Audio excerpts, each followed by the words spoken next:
Everyone in Oceantown knew that mob boss Jared Pierce was deeply in love with me. No one feared my disappearance more than he did. Even if bullets were raining down on him, he'd still find a way to contact me, just to make sure I felt safe. But on the night before our wedding, he didn't come home. When he finally returned, he dropped to his knees, a bruised and weakened woman cradled in his arms. Rosalia. Melody took the drug just to save me. I can't just watch her die, so I had no choice but to sleep with her, terrified that I wouldn't forgive him. Jared drew 6 wounds into his arm, blood soaked through his shirt in an instant. As soon as the wedding banquet ended, I heard his men chuckling and teasing. The boss didn't even take off his wedding outfit before rushing to see Melody. Just how seductive is his lover? Jared's low, sultry voice followed. Last time I stayed with her, I didn't come back for 3 days and nights. Take a guess. In shock and despair, I called out the system. I want to leave this world. The system's cold voice replied, after your exit, this world will erase all traces of your existence. Counting down.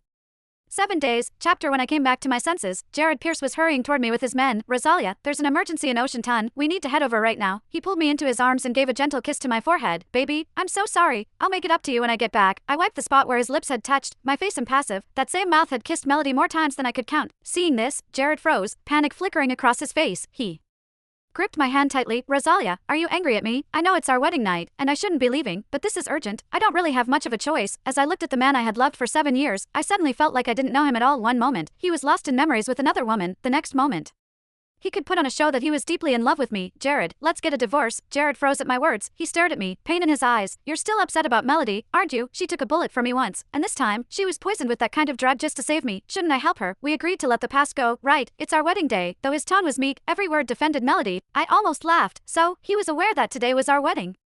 And yet, how dare he, rushing off to see his lover on the very first day of our marriage. I couldn't stop the ache from gripping my heart. My body started to tremble. Just then, Jared received a message. He glanced at it and gulped. Something flickered in his eyes. After years with him, I recognized that look. It happened whenever he got aroused. He pulled his gaze back, patted my back gently, and said softly, all right, stop making a fuss. I promise I'll make it up to you when I'm back. Then, he turned and left. The chill in my heart slowly spread, leaving me rooted to the spot for a long time. And it wasn't until my phone rang that I snapped out of it. It was a picture from Melody. When I opened it, my blood ran cold. It was her pregnancy test report. Rosalia, I'm sorry. I'm carrying Jared's child. Please let us be together. My hands shook uncontrollably. In the 3rd year since I came into this world, I dove into the freezing ocean to save Jared. That injured my womb so badly that I could never have children ever again. Chapter Jared once told me he'd love me forever, even if we never had children. He'd even gone so far as to get a vasectomy to ease my worries. But now, he was having a child with someone else. Before switching off my phone, I sent her a simple response. All right. The next morning, Jared returned. Trailing behind him were Melody with swollen red eyes, as well as several of his men. As soon as she saw me, Melody dropped to her knees, tears streaming down her face.